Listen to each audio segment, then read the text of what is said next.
Buenas noches. Hoy conversaremos con el destacado economista, profesor universitario, investigador, escritor, Pedro Pablo. Pedro nos ha acompañado en otras ocasiones para hablar sobre Venezuela, sobre las incertidumbres, la economía, el desarrollo.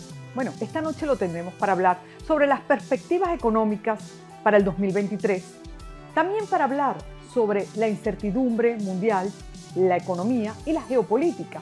Así que los invito a que me acompañen porque la conversación realmente será importante y nos va a arrojar elementos para nosotros poder hacer nuestro propio análisis y sobre todo para saber dónde podemos estar en el año 2023.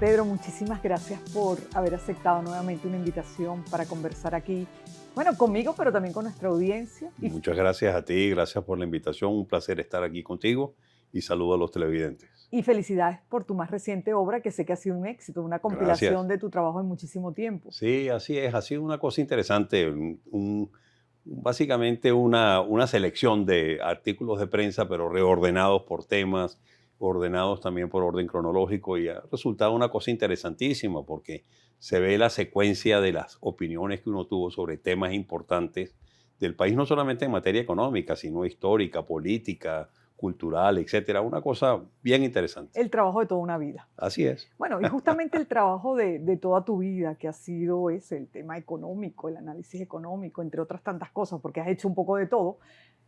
Bueno, en este momento de tanta incertidumbre, donde la geopolítica y la economía pues determinan muchísimas cosas, la gente se está planteando qué será o cuáles son las proyecciones para nuestro país en el año 23.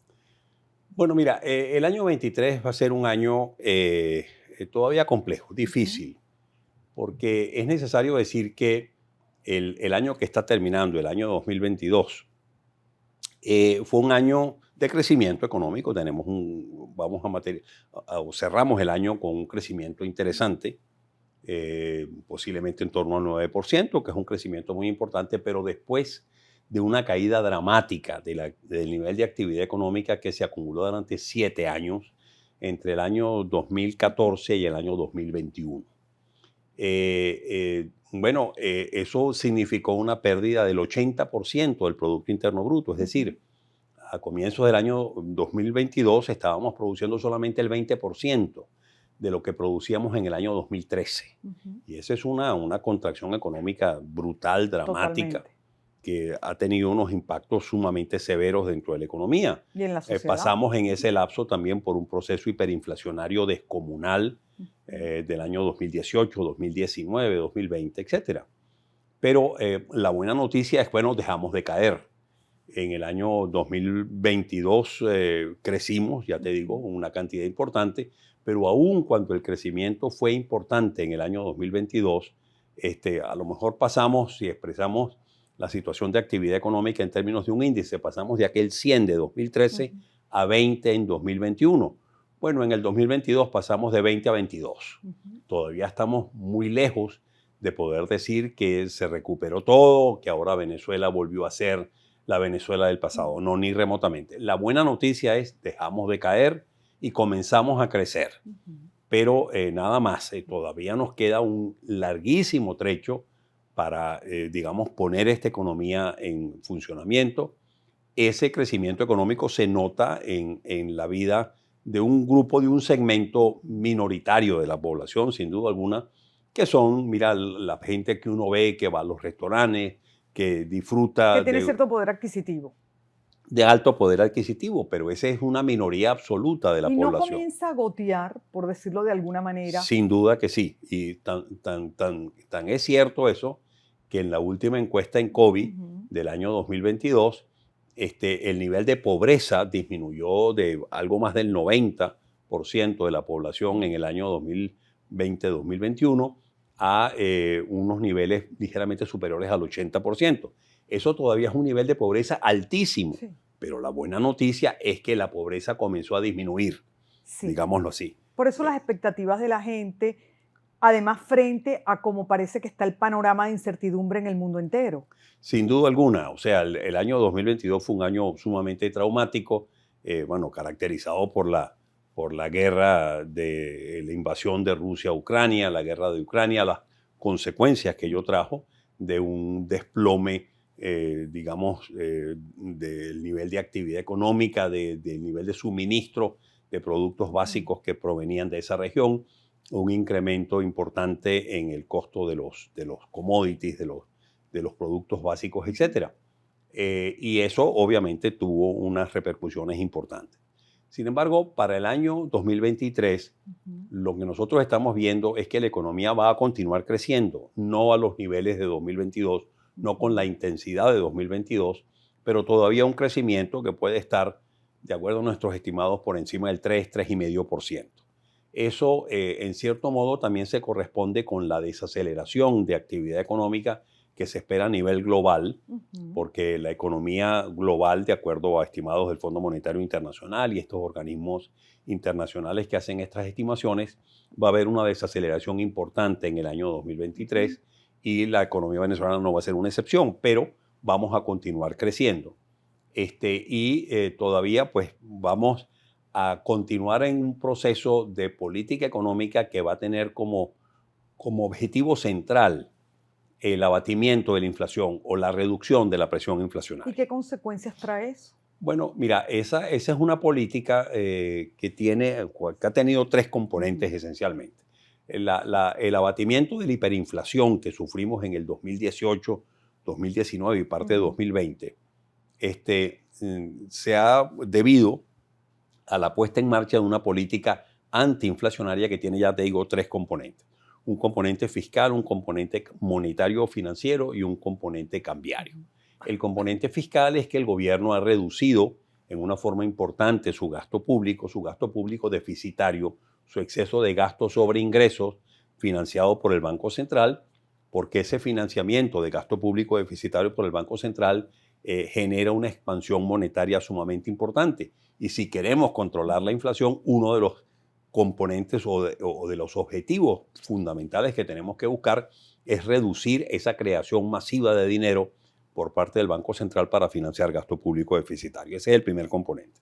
El segundo componente es una restricción monetaria de que haya relativamente poco dinero dentro de la economía para, de esa forma, limitar las posibilidades de crecimiento de la demanda, pero sobre todo también para limitar la canalización de esos bolívares hacia el mercado cambiario que presionen el tipo de cambio al alza.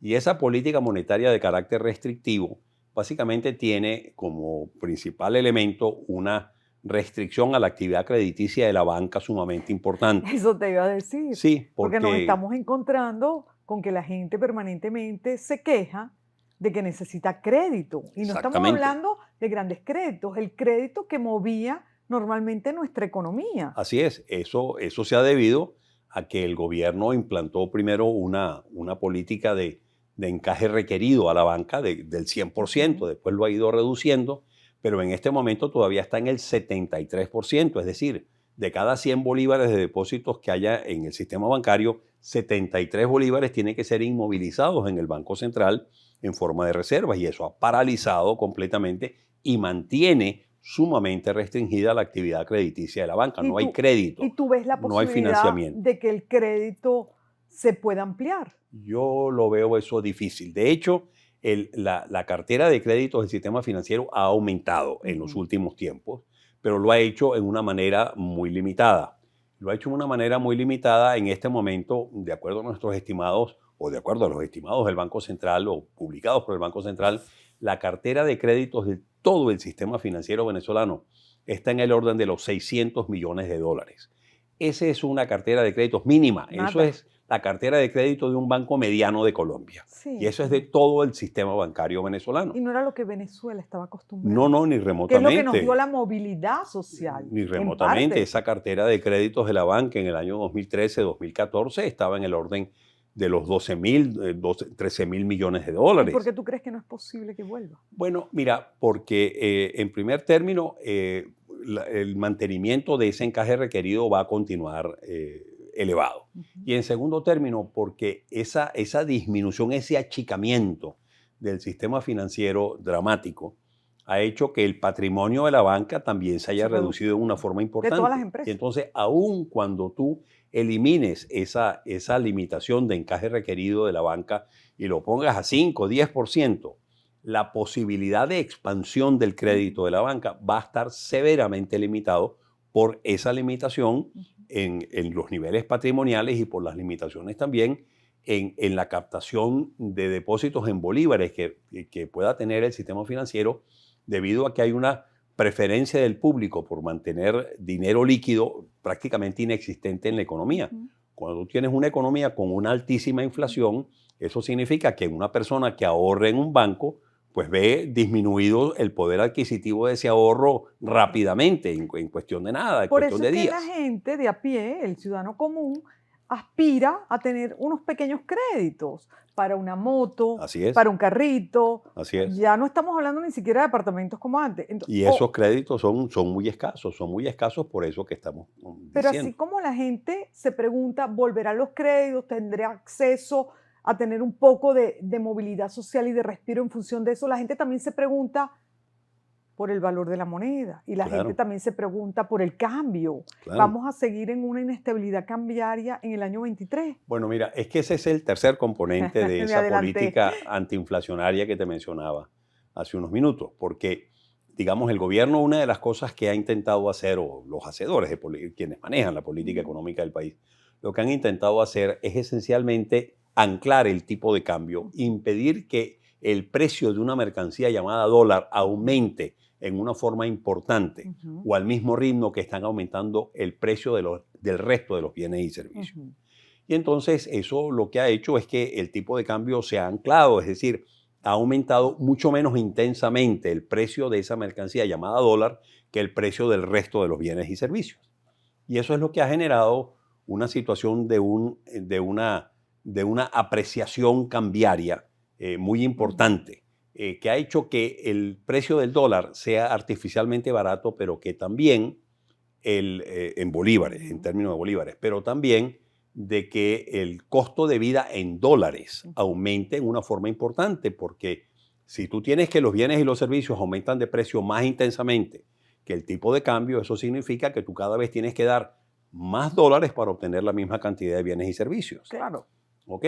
Y por lo tanto, eso es lo que ha significado pues, una apreciación del dólar y lo que ha llevado a eso que la gente ha llamado la inflación en dólares, que no es otra cosa que un proceso de apreciación cambiaria, de apreciación real del tipo de cambio que ha habido debido a ese rezago en el ajuste del precio del dólar en comparación con el ajuste del precio de los demás bienes y servicios. Y eso es lo que provoca también la incertidumbre, la angustia en la gente. Claro, porque digamos, la gente, una de las cosas que se está preguntando es, bueno, ¿por cuánto tiempo tú puedes mantener anclado el tipo de cambio? ¿Y qué hay que hacer o qué se ha hecho para mantener anclado el tipo de cambio? Bueno, lo que se ha hecho es que básicamente el Banco Central está inyectando dólares en el sistema. De manera permanente. A través, sí, está vendiendo dólares, está vendiendo euros también a través del sistema financiero de la banca para alimentar el mercado cambiario y que de esa forma, pues, la presión alcista del tipo de cambio no sea mayor. Y una de las cosas que está haciendo es que haya pocos bolívares que se puedan canalizar hacia el mercado cambiario. De ahí la importancia de restringir la actividad crediticia, de ahí la importancia de restringir el gasto público deficitario, de restringir la creación de dinero por el Banco Central para financiar gasto público deficitario, para hacer que hayan pocos bolívares que se puedan canalizar hacia el mercado cambiario. Ahora, la gente lo que se pregunta es, bueno, ¿por cuánto tiempo se puede mantener esto? Y también las empresas, no solo la gente de a pie. No, porque las empresas que claro, cada día le cuesta más sostener a sus colaboradores y que cada día tienen que tener más disponibilidad en un mercado totalmente contraído, bueno, es difícil para todos. Sin duda alguna. Y por eso es que una de las cosas que se pregunta la gente es, bueno, ¿qué tanta capacidad de inyección de recursos, de dólares al mercado va a seguir teniendo el Banco Central? Y entonces ahí la respuesta a esa pregunta está, bueno, vamos a ver cómo están constituidas o cómo están evolucionando las reservas internacionales del Banco Central, o cómo está evolucionando o cómo se espera que evolucione el flujo de dólares, el flujo de ingreso de dólares de divisas al Banco Central para determinar, bueno, cuál va a ser la capacidad o con qué capacidad va a poder seguir el Banco Central inyectando dólares dentro de ese mercado. Y ahí hay una incógnita o una contestación nada optimista,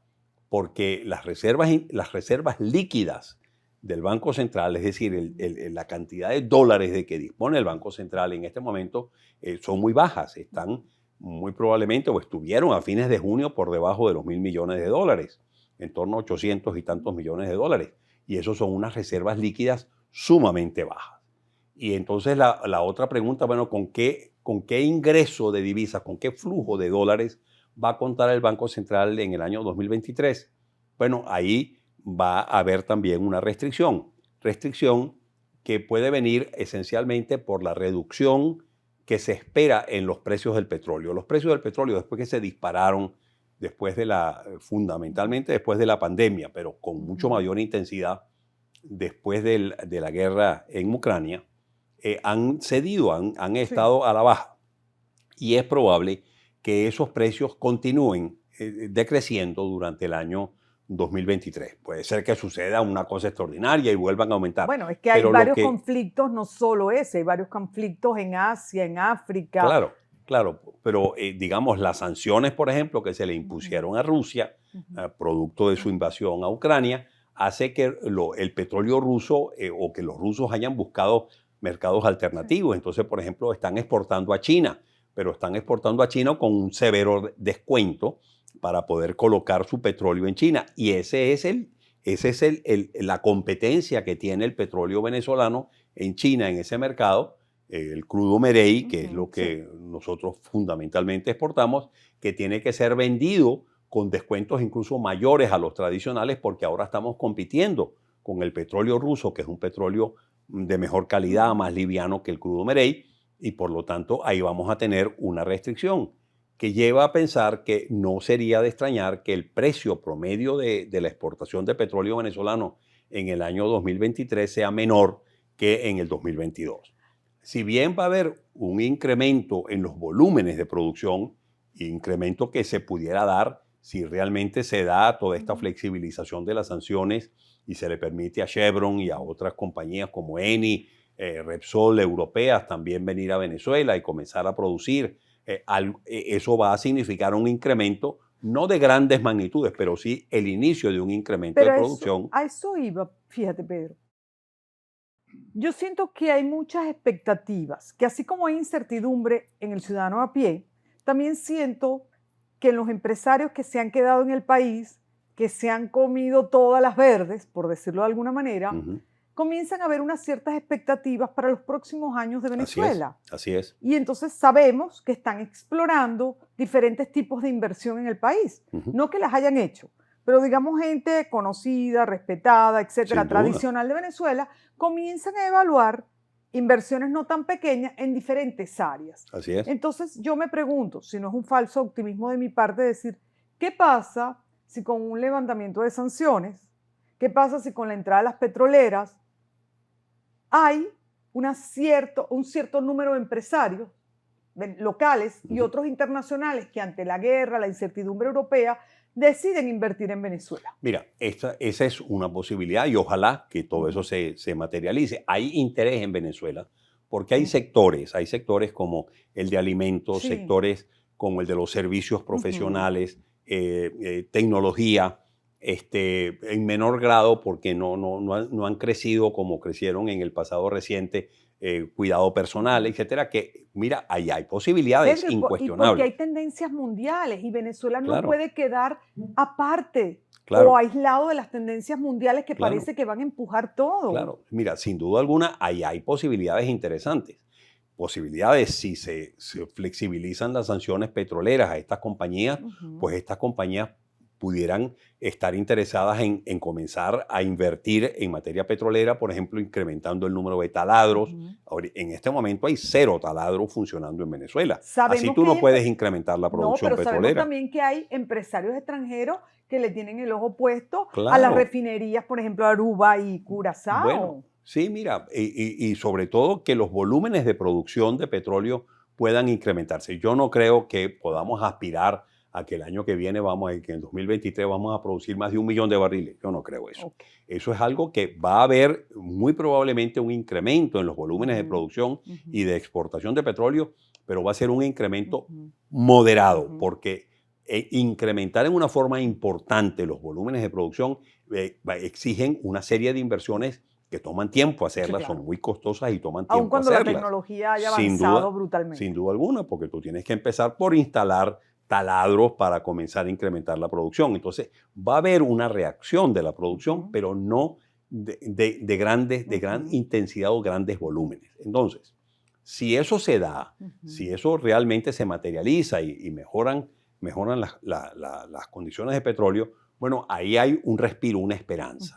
Sin embargo, cuando tú también comparas esos ingresos o ese flujo de ingresos de divisas que puede generar esa mayor exportación, sobre todo de petróleo en el año 2023, con las demandas de divisas para financiar importaciones, para financiar las salidas de capital, para financiar gastos en servicios en el exterior, etcétera, etcétera, tú te das cuenta que las perspectivas no son tan favorables porque las expectativas de egresos superan a las expectativas de ingresos y por lo tanto todavía vas a tener ahí un margen de financiamiento, una necesidad de financiamiento que va a ser muy difícil cubrir porque China está cerrado, porque la banca internacional está cerrada, porque a menos que se levanten las sanciones, el acceso a organismos multilaterales como el Fondo Monetario o el Banco Mundial también está cerrado y por lo tanto, bueno, ahí hay una incógnita que te lleva a pensar que las posibilidades de tú preservar ese tipo de cambio anclado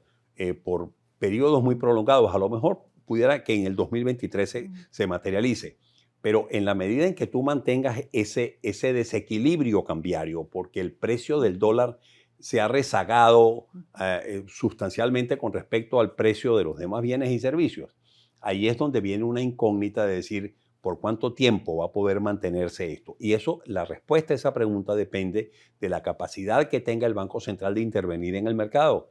Y por las razones que ya te analicé, esa posibilidad de intervención del Banco Central en los mercados cambiarios está bastante limitada y es lógico esperar que siga bastante limitada en el año 2023. ¿Y las expectativas que tienen algunos países de la región, como Colombia, por hacer negocios con Venezuela? Sin duda alguna, mira, para Colombia la apertura de Venezuela, la incorporación eventual, ojalá que se dé, de Venezuela a la Comunidad Andina de Naciones, a la CAN, abre una serie de expectativas en Colombia. Y Para Colombia. Sí, para Venezuela y para Colombia, porque los productores colombianos están muy interesados en explorar la posibilidad de penetrar nuevamente este mercado y dicen, caramba, si en Venezuela todavía escasean una serie de bienes y de servicios, nosotros los podemos proveer desde Colombia. Máxime cuando la moneda colombiana se ha depreciado, el peso colombiano se ha depreciado en una forma importante, llegó a estar por encima de 5.000 pesos el dólar, ahora está un poco por debajo de los 5.000 pesos por dólar, pero esa depreciación del peso le ha dado una capacidad competitiva mucho mayor a los productores colombianos que están ansiosos de entrar en Venezuela. Eso explica por qué vienen empresarios colombianos a Venezuela muy interesados en explorar posibilidades aquí, pero también esas visitas les bajan un poco las expectativas, decir, mira, es que penetrar un mercado no es coser y cantar, no es simplemente mandar X número de gandolas y eso se coloca. Hacerlo de la noche a la mañana. Exacto, no, eso no, pues tú necesitas distribución, tú necesitas tener procesos, digamos, de conexión, de distribución para llegar a los niveles de detal y que tus productos realmente, qué productos son los más competitivos, qué productos debo exportar a Venezuela y qué no. En fin, ellos se han dado cuenta que la Venezuela de hoy es una Venezuela muy distinta a aquella Venezuela de 2011, 2012 o 2008, donde transábamos más de 7.000 millones de dólares con Colombia. Por eso hemos hablado todo el tiempo de las expectativas hacia el 23. Entonces, ¿las expectativas son favorables? Sí, definitivamente son favorables. ¿Hay posibilidades? Sin duda alguna que los hay. ¿Hay posibilidades favorables en algunos sectores de la economía? Sin duda que las hay. Sin embargo, hay que ser prudente. Tampoco es que esto va a ser la gran bonanza en el año 2023. No, 2023 va a ser todavía un año complejo, un año difícil, un año donde puede continuar decreciendo la inflación, donde puede continuar creciendo la producción, pero a niveles bastante limitados, donde por lo tanto la posibilidad de un crecimiento y de una bonanza generalizada, de una mejora sustancial en la condición de vida de los venezolanos va a estar bastante limitada. No es la primera crisis de nuestra historia, No, en absoluto. ni será la última. No.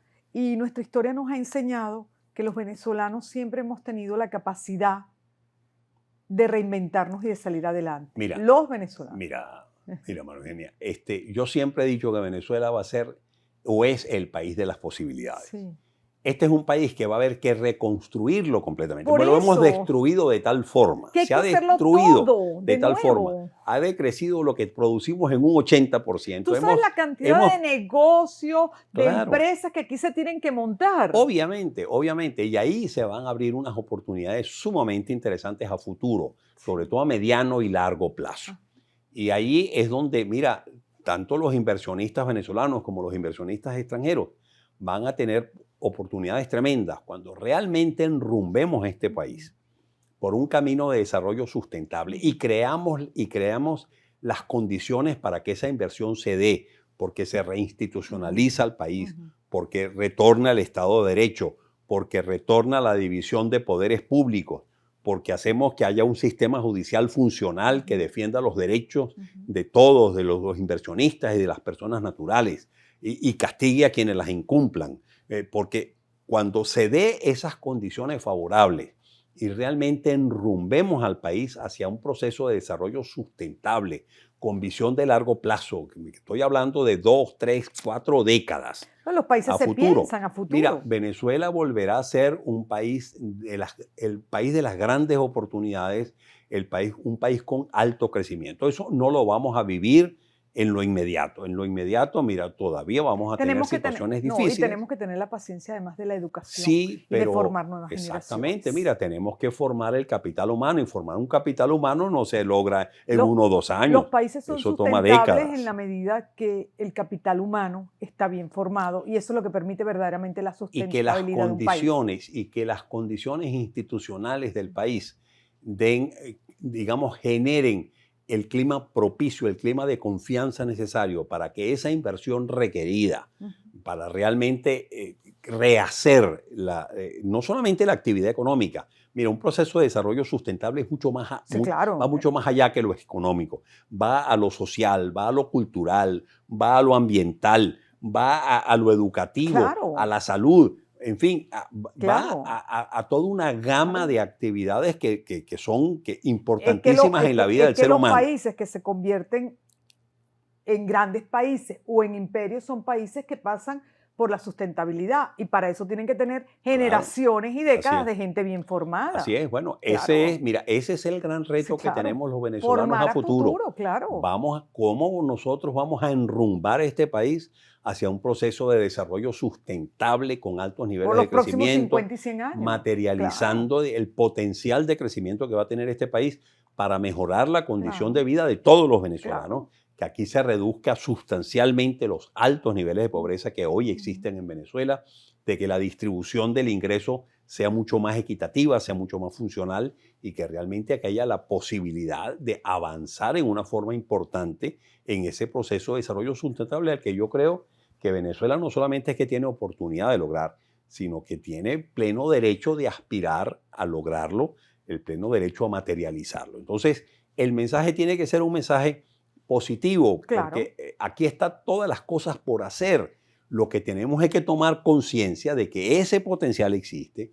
Las potencialidades geoestratégicas, las potencialidades geopolíticas, las potencialidades ambientales, las potencialidades de nuestros recursos humanos, de la gente que hay que formar maravillosamente, nuestra geografía. Pero tenemos que tomar conciencia de ese potencial y crear las condiciones para que ese potencial se materialice. Porque eso no se materializa por ósmosis o por naturaleza. Necesitan gerencia, necesitan visión de futuro. Punto. Gerencia y visión de futuro es lo que te permite pensar un país a 10, 20, 30, 50 y 100 años. Pedro Cunil siempre me decía, o siempre me ha dicho, María Eugenia, un país que tiene luz natural todo el año, luz natural, que tiene un clima estable, que tiene una geografía tan rica como Venezuela, y que además tiene ríos caudalosos y esa costa tan amplia, es un país que Eso tiene te lo todo decía para el Pedro éxito. Cunil, Siempre grabo me lo- aquí en este programa, Siempre me lo dice. maravilloso.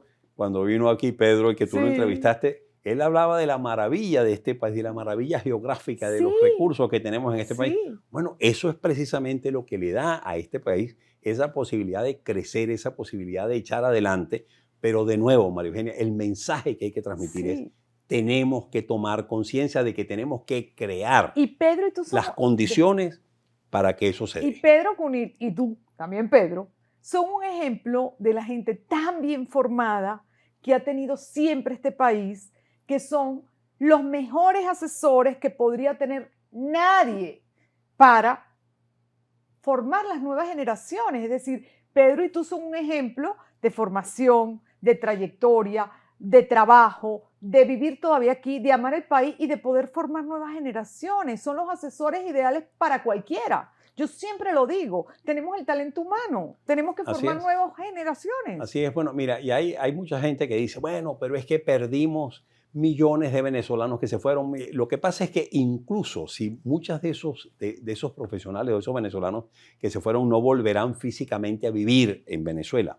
Lo que pasa es que el mundo de hoy Cambió. y sobre todo el mundo del futuro es Interconectado. un mundo completamente No distinto, era un cuando mundo tu abuelo globalizado. se iba a Claro. España o a Francia, no es lo Claro, mismo. interconectado. Entonces tú desde cualquier parte del mundo vas a poder desarrollar proyectos de investigación, proyectos técnicos, proyectos de Pero inversión. además, en otra época, Este, alguien me recordó en estos días que Bolívar se fue, regresó y libertó al continente. así Es es. decir, que un venezolano siempre se puede ir, siempre puede volver y siempre puede contribuir a hacer más grande el país. Y esté donde esté, en esa tecnología del futuro, esté donde esté, puede estar en Venezuela, puede estar Claro. presente y trabajando con venezolanos en una Totalmente. forma muy estrecha y Claro. vinculante.